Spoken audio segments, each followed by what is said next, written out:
I agree with the principles that Jesus advocated, and that there's great wisdom in the teachings of Jesus, and I agree with those teachings.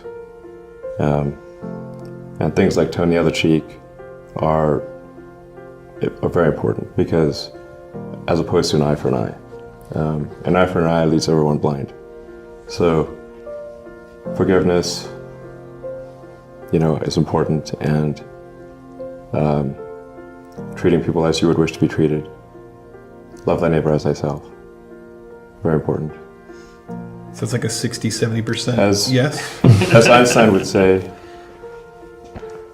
I believe in the God of Spinoza.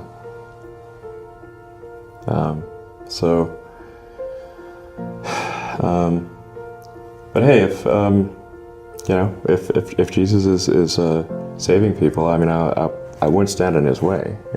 I'll be sure, I'll be saved. Why not? Sweet, we did it. Yeah. I think he just said yes. We got him. All right. We got him. We got him.